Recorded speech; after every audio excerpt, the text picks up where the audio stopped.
Hi, this is Chris Ebinger, and welcome to a Nightfall Audiobooks production. This is the Cataluna Chronicles, Book 1, The Evil Moon by R.L. Stine. I remember reading this as a kid and being pretty jazzed about it. The Cataluna Chronicles is about a haunted car. I think it's about a girl named Catherine, and she's a witch, and somehow she gets cursed or spelled or something like that into a car. Book 1 is about a kid that starts to steal in order to afford the car, and then when he finally gets it, he finds out it's haunted, and it's more than what he bargained for. Again, I read these books when I was 18 or so, or a little earlier maybe. This book is from my personal library. It has very little spine wear. It looks almost brand new, and I'm finding that really hard to believe. And I have the whole set. I will be reading this to you from the page, so I do not have a text file to read from. I read from the page when I did the Snowman, and I really enjoyed the process. This is beginning another trilogy. If you've been following me since day one, the first trilogy I recorded was 99 Fear Street trilogy, and I did that back to back to back. And I've learned a couple of things since then. Lesson 1, don't do that, because if your listeners are not really into that trilogy, your listeners will then have to wait 3 months until the trilogy is over, and they might forget that you were even around in the first place. Lesson 2, I got so sick and tired of saying Callie and Cody when I did 99 Fear Street that I couldn't wait until that book was over. I got really, really burned out on the character names and on their backstory and stuff, and it was a fun read and all, but man, I was just ready for it to be done.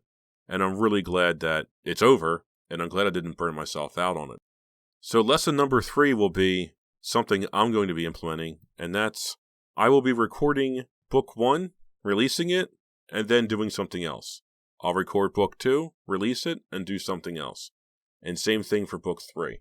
You will be getting a very inconsistent release on the Cataluna Chronicles and any other trilogy I plan on doing in the future. I know I want to do the Fear Street Sagas trilogy. I know I want to do Goodnight Kiss, and that happens to be a trilogy, and so does Silent Night. But I'm not going to be recording those back to back because I don't want to have burnout. It's more important for me to record a single book, get it out. I get that good feeling of satisfaction of going, oh, good, there we go. It's done, it's over, great, move on. I really, really enjoy putting out a book quickly and not having to edit book 1, book 2, book 3. So with all that being said, I do plan on releasing all of the Cataluna Chronicles, all of the Fear Street Sagas, all of Goodnight Kiss, and all of Silent Night. It's just going to take me a long time to do it. I can do probably 8 to 9 books a year, depending on my release schedule and where everything decides to fall. I hope you enjoy the Cataluna Chronicles. I will be taking notes on the voices and things so I can get everything to try to sound right. Thank you very much for listening, and I will see you at the end of this book. Prologue. Who ever heard of a Cataluna? Who makes it? Who cares? It's a great-looking car. 2 boys circled slowly around the sleek white car in Denny's used car lot. High above the lot hung a full moon. The moon shone down on the car like a spotlight. Its metal body gleamed. What do you think they want for it? Asked Matt Perkins. Whatever they're asking. It's more than we've got, his friend Chris answered. He slid his hands along the smooth curves of the car's hood. Yeah, I know, but... Matt pulled up the collar of his denim jacket. The cold air still found its way down his neck. Check this out, he said. He gestured to the long line of used cars. This is the only car on the lot that doesn't have a price soaped on the windshield. Now why is that? Chris stood taller than Matt, and he had more muscle, but Chris's round face made him appear younger than his friend. He flipped his head to get the long hair out of his eyes. Maybe it's not for sale, Matt, he replied. He sounded bored with the question. Man, if I had a car like this, I sure wouldn't sell it. He traced a finger across the car's silver hood ornament. A statue of a pretty girl, her arms modestly crossed in front of her. Hey! Matt exclaimed suddenly. What? You're not going to believe this. The keys are in the car. Chris gaped at his friend. Get out of here. Matt smiled. See for yourself. Chris trotted around to the driver's side window. He peered in. Then he glanced around the lot. Plastic pennants, red, white, and blue, flapped in the cool night breeze. No one in sight. The lot had closed hours ago. Chris grinned at Matt. He held out his hands, palm up. Matt slapped both hands. Let's go, Chris urged. Whoa, you sure? Hey, why not? We'll bring it back in an hour. Who will know the difference? I want to feel how this baby handles. The leather seats glowed red as blood. When the two boys climbed into the car, the warm, dark smell of leather enveloped them, as if they had slid inside a glove. "Smell that," Matt murmured. "Whoa, not bad." Chris turned the ignition key. The car purred to life. He glanced at Matt. Then he guided the white sports car around the lot. He drove slowly at first, afraid of scratching such a gorgeous car. The car handled beautifully, reacting to the slightest turns of the wheel. "It can read my mind," Chris whispered. Metal poles ringed most of the lot. The poles spaced closely together to prevent anyone from driving off with a car. Chris and Matt had walked between those poles, no problem, but the only way to drive a car off the lot was through the locked front gate, a gate someone had to open.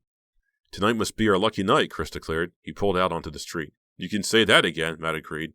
"Tonight must be our lucky night." They both laughed. Chris turned left. As they drove past a closed Exxon station, Matt leaned forward and turned on the radio. A screeching Aerosmith song boomed out of the speakers in front and back. Chris powered down the windows. He and Matt shouted out the words to the song. They started to relax and really have fun. The car pushed 60 when it crossed Fear Street, deserted at this hour. "Having fun, boys?" A woman's voice, low and teasing. Chris and Matt stopped singing. "Who said that?" Matt asked. "Must have come from the radio," Chris replied with a laugh. He turned the radio off. These things pick up all kinds of CB broadcasts. And now, with cell phones, the airwaves are so jammed it's, "Oh, come on, you can go faster than this," the voice whispered in their ears. Matt spun around and peered into the back seat. Empty. He turned back. "This is so weird," he muttered. Chris didn't answer. "Hey, slow down," Matt warned. "I can't," Chris cried. Chris didn't even have his foot on the gas pedal, but the car sped faster and faster. The strange woman's voice started laughing in his ears. Up ahead the light turned yellow, then red. A Lexus raced toward the intersection. "Chris, stop!" Matt yelled. Chris slammed on the brakes. Nothing happened. He couldn't stop. The car was going to smash into them. A horn screeched. Tires wailed.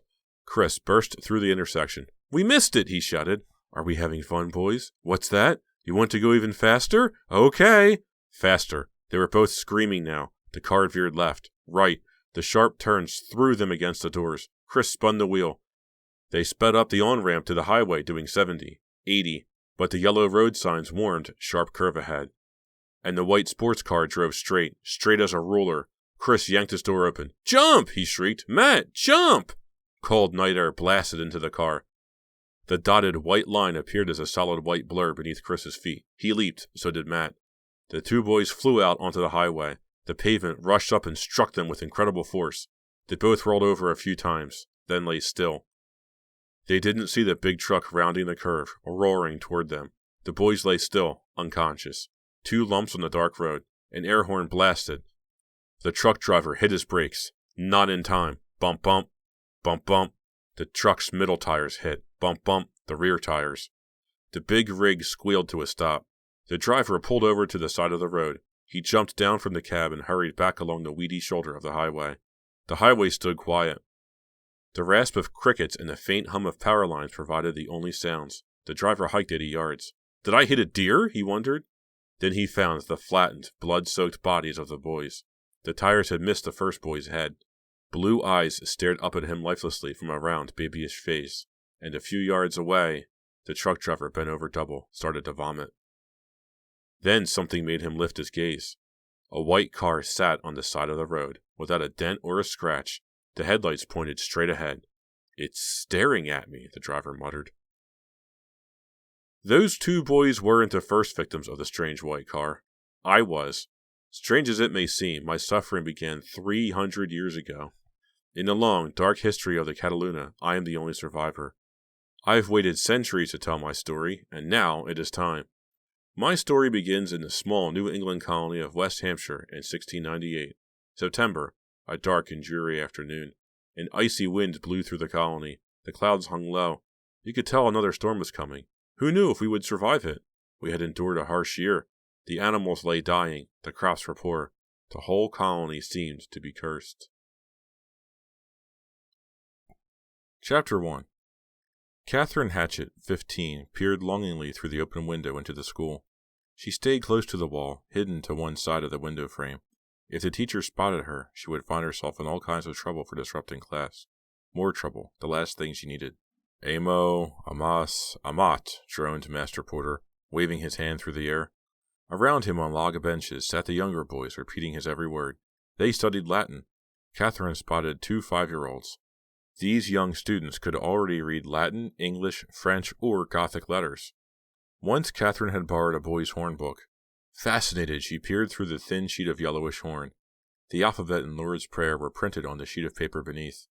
But Catherine's parents caught her studying the horn book. Instead of an education, she had received a whipping. All day long, Catherine learned nothing. Day after day, she was expected to do the same dull chores around the house. It was not fair. Now her eyes shifted to the far wall of the classroom. Pegs had been hammered into the walls. Boards lay on the pegs to make desks for the older scholars. They sat facing away from the teacher. Catherine could recognize the 2 handsome brothers, Joseph and William Parker, even from the back. Hick! Hick! A short, nervous, red-headed boy named Charles Foster conjugated his Latin verbs, or tried to. Hick! Hick! Repeated Master Porter. Continue. Hick! Hick! Charles began again, obviously stuck. Master Porter slapped his switch against his palm. You are wasting precious time, Charles. There is but little time left in our day. Hick! Hick! Hark, said Catherine without thinking. She covered her mouth in horror as all heads turned toward the window. She heard the students giggle. At least she had blurted out the correct answer, but that gave Catherine small comfort. She felt certain Master Porter would catch her now. 2 of the younger boys began kicking at the dusty floor. They stirred out quite a cloud. Master Porter charged around the room with a switch, ready to hand out punishment. Catherine felt sorry for the boys who would be hit, but at least the teacher had been distracted from punishing her. She pressed against the wall of the school, breathing hard. You must be more careful, Catherine scolded herself. Her parents were already so angry with her. The rest of the colony, too. Inside the classroom, Master Porter restored order quickly. He led the entire class in the final prayer. Catherine hurried away on the dirt path. As she walked, she nervously tucked her shiny brown hair back under her white cap and kept falling back out. She heard boys yelling. Class had been dismissed. The boys would be running this way. She tried not to look back. A young boy flew past on her left. Hick, hack, hock, the boy shouted, pulling her arm hard. It hurt. She shook her fist at him as he ran on. But now several more boys marched behind her on the path. She could feel them at her heels. She forced herself not to glance back. She lifted her dark, long skirt with both hands so she could move faster. So, Bad Luck Catherine wants to come to school with the boys, chanted one boy in a sing-song voice. She wants to get us all in trouble. School is not for girls. She could no longer resist. She stopped short and stared down at the boys.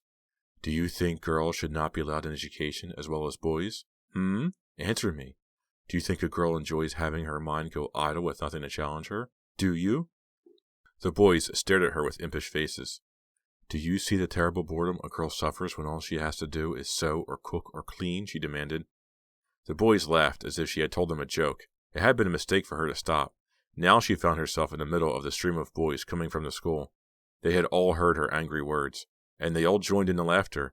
Catherine, called a boy, my father says your bad luck killed our pig. Get away, cried another boy. Bad luck, bad luck. Several boys raced towards her. She couldn't help it. Catherine ran. Her long hair broke free of her cap. She reached up to hold it in, but that slowed her down.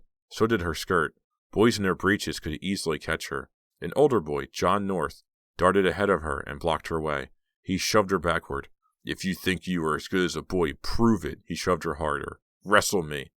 I do not want to wrestle you, John. I only want to... He pushed her again. The boys formed a ring around them, a ring of grinning, hateful faces. John North grabbed her by the waist and threw her down. A cry of excitement went up from the boys. John pounced on top of her, pinning her arms. She felt sharp stones grinding into her back and head. She screamed, tried to twist away. She pushed the boy off, rolling on top of him. He grabbed her by the hair, yanking hard. She raised a fist to strike him, but somebody caught her hand and pulled her to her feet. Get the hatchet, one boy called. The hatchet for Hatchet! Chop off her head! She felt her rage grow. She couldn't believe the boys had so much hatred inside of them, and all of it directed at her. What had she done to deserve this? She turned her back on them and stomped away. They followed, still taunting her. She struggled to hold back the tears. Don't let them see you cry, she ordered herself. But when she wiped her face with the back of her hand, she felt tears mixed in with the dirt. She stopped short, bent down, and scooped up a rock. She turned and held the rock high over her head. Stay back now, or I will throw it. I promise I will. The sight of her holding the rock stopped the boys for a moment, but only for a moment. Then they laughed and plunged forward. "I am warning you," she cried. She threw the rock hard into the crowd. It struck a boy in the head. The boy cried out, slumping to the ground. Stunned silence. Nobody moved or spoke. The boy lay still, his face gone pale as the belly of a toad. Then Catherine recognized him, Charles, the nervous boy with the red hair. "You killed Charles!" a boy cried out. "You killed him! You killed him!" Chapter 2. Catherine covered her mouth with her hands, but she couldn't contain her horror. Had she really killed the boy? Yes, the boy lay dead, and now the colony would hang her.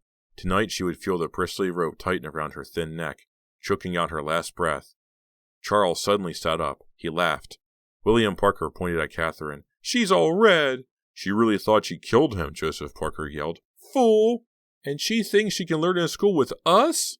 A loud sob escaped Catherine. The boys laughed harder. She turned and ran along the dirt path through the woods, through the town square, past the meeting house with its wooden steeple and bell, past the stocks, the pillory, and the whipping post, places of punishment for those who committed crimes. She shuddered. Here she had once watched a man's flesh branded with a hot iron. He had been caught stealing another man's chickens. He would be marked with the crime for life. She ran faster, although the boys no longer chased her. She dashed between two houses, raced past Edmund Parker's house, home to those two handsome boys, Joseph and William. She didn't pause. She ran past the Parkers' fenced-in garden, the cabbage patch brown and dry, past the Tyler house, past two sickly cows grazing on the patches of grass in the road. The cows slowly lifted their heads and stared at her darkly as she ran by. "Even the cows hate me," she thought. She ran on, past a well where several women of the colony had gathered. All wore long dresses, caps, and white aprons. As she ran, she glimpsed their heads turned toward her. She knew they talked about her, whispered about her, cursing her name, blaming her for the colony's troubles. Too much to bear. Catherine needed the comfort of her mother's arms. The Hatchets lived in a tiny wooden house with a sloped roof. Catherine ran straight into the open doorway. She banged into her mother's back. Martha Hatchet carried a large black kettle toward the fireplace. Some of the broth sloshed over onto the bare planks of the floor. "Catherine," Miss Hatchet exclaimed angrily, "why do you never watch where you are going? If you are not going to be at home when you should be, to help your own mother prepare the family meal, then you must—" Her mother stopped short, studying her. "Now what have you done to yourself? Your face is a mask of dirt, and that dress. Do you have no idea of the value of things, Catherine? Do you think your poor father can afford to keep you in new clothes when times are already so hard?" "But, Mama, the boys, I don't want to hear any of it. You have caused enough trouble for one day. You have caused enough trouble for a lifetime." "But, how can you say that? I did nothing wrong." Her mother crossed to the fireplace. She carefully hung the pot on a hook over the fire. Catherine followed her, tugging at her mother's sleeve. "Mama, please, do not turn away from me. Mama, the boys, at school." "What?" Mistress Hatchet's eyes narrowed. "Were you bothering Master Porter again? Your father and I have warned you time and time again not to go near." "But the boys, they all chanted at me, calling me names. Bad luck, Catherine. That is what they all—" Her mother grabbed her shoulders. "Listen to me, Catherine. You are bad luck, and that is the shameful truth. Born under a bad moon." "No, Then what is this?" Martha Hatchet roughly grasped her daughter's head in her hands, pushed back the brown, shiny locks that covered the girl's temple. "Here, you feel this? Your birthmark, Catherine."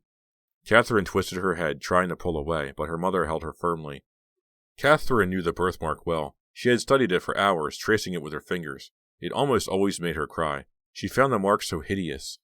Catherine covered the livid red stain, shaped like a crescent moon, with one hand. The skin felt raised and puckered, so ugly. Mistress Hatchet released her daughter's head. Tears glistened in her eyes. "Born under a bad moon," she went on miserably, "and so you will always bring bad fortune." "No!" Catherine cried. She stepped back, glancing uncertainly toward the door. "Where are you going?" her mother demanded. "You do not have permission to leave. Do you hear me, Catherine? Catherine?" Catherine heard, but she did not stop, did not turn back. Her own mother called her the same names as those boys. She ran until her mother's cries had grown dim in her ears. Soon she reached the thick, green woods surrounding the small colony. Within the dark, cool shelter of the thick trees, she felt a little better. For here there were no people. The trees would never call her names or accuse her of spoiling the crops. The piney smell made her feel clean, even though her face was stained with tears and dirt.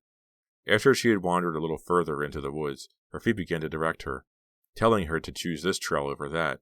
and once again she made her way to the tiny house where the old woman lived. The old woman was known as Crazy Gwendolyn because she chose to live all by herself. Not so crazy, thought Catherine. After all the suffering Catherine had endured, the idea of living away by herself, far away from the world, made a great deal of sense. But even Catherine found Gwendolyn strange in some ways. No one knew where she had come from, or how she had arrived in the colony. Strange roars had been heard coming from her house late at night. People whispered that she had captured a demon and used it for her slave, but no one had ever spied it. Catherine pulled a cluster of pine needles off a branch and chewed them as she walked. She scolded herself for thinking harshly of Gwendolyn. The old woman treated her with more kindness than anyone in the entire colony. Catherine knew about rumors. Was it true that Catherine had brought the bad luck of the colony? No. So why should she believe the frightening rumors about Gwendolyn? She spotted the small cabin with its grimy gray planks up ahead. The cabin nestled among the trees, almost as if it were part of the woods. She ran toward it, then through the open front door. Empty. No clothes hung on the wooden pegs on the wall, the fireplace dark and cold. What would she do if Gwendolyn had moved away, or died? Then there would be no one.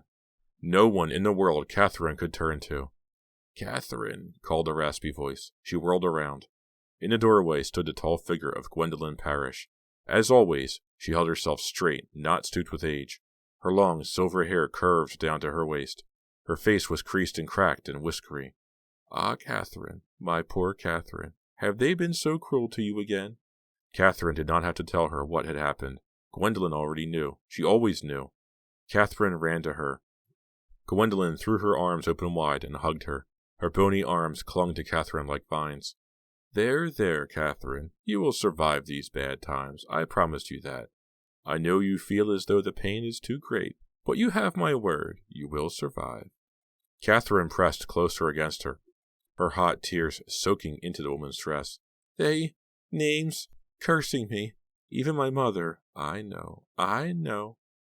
The old woman patted her back a few times, then gently moved away from her. "Come," Gwendolyn said. "I will make you some sassafras tea that will soothe your heart. But I think you have forgotten my words of advice." I have? Did I not tell you to ignore what they say, no matter how cruel?" The old woman's large dark eyes almost shone red in the dark cabin, like an animal's eyes at night. "When they tease you, Catherine, imagine that there are so many bees buzzing in your ear. Simply brush them away." Gwendolyn waved her hand. Was it the tea, or was it Gwendolyn's obvious affection that worked its good magic on Catherine? Within minutes, she felt as if her horrible day had been swept from her mind. She stayed with Gwendolyn until dusk. She did not want to leave then. "Come, Catherine," Gwendolyn said at last, walking her to the cabin door. "You must go. Your parents will be very angry if you make the family wait for its meal." Catherine turned back twice as she headed into the dark woods. The first time she found Gwendolyn framed in a large dark doorway, her silver hair blowing in the breeze. The second time, Gwendolyn had disappeared. The woods by night did not come for Catherine, as they did by day. Everything she heard filled her with fear, her footsteps crunching on fallen leaves and twigs, the hooting of owls, the drone of insects. And then she heard a sound that made her heart pound. Footsteps crackled behind her. She stopped. The footsteps stopped as well. Someone followed her. Chapter 3. Catherine turned back into the dark woods. She could see nothing but the large dark trees. Their leaves swayed like shadowy ghosts. "Who is there?" No answer but the call of a bird. She backed up a few steps and hit something hard, a tree trunk. She started to run. The footsteps behind her grew louder now. Something crashed through the brush. Perhaps a bear making its charge. Gasping, Catherine ran faster. Her hand smashed against a tree, but she couldn't stop to wait for the pain to fade. Faster, faster, and then the tip of her shoe caught a tree root. She fell as hard as if she had been shot in the back. She tasted blood. She had cut her lip. When she sat up, pine needles stuck to her face like cat's whiskers. She saw a pair of leather shoes, and then another pair. She pushed herself to her knees. Joseph and William Parker stared down at her. Joseph's leather hat tilted back on his head, showing off his handsome face and blonde hair, but right now that face glowed darkly with anger. "Get up," he ordered. Catherine obeyed. Why did you chase me? Why did you scare me so when I—" "Be quiet," William snapped. He stood shorter than his older brother, not quite as good-looking, his face wider and softer than Joseph's.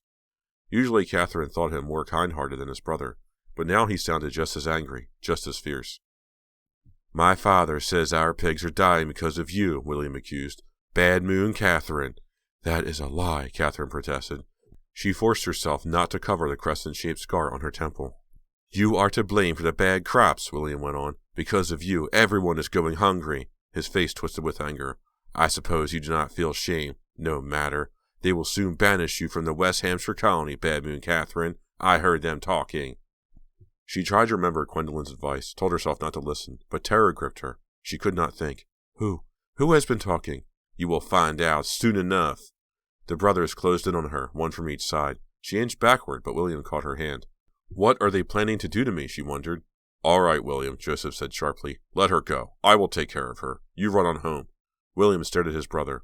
But it is not safe, Joseph. Who knows what strange powers she has, what she might try. Do not worry, Joseph reassured him. I will take care of her, I promise you. The way he said the words made Catherine tremble. Go, Joseph commanded his younger brother. Yes, Joseph, he muttered. He turned and stalked off, disappearing quickly into the dark shadows of the woods. Catherine faced Joseph, all alone in the darkness. His eyes gleamed. Joseph moved closer. Catherine backed away. She felt thorns tearing at her clothes, scratching her skin like tiny knives. Tall thorn bushes formed a wall behind her. Joseph reached for her. She could not escape.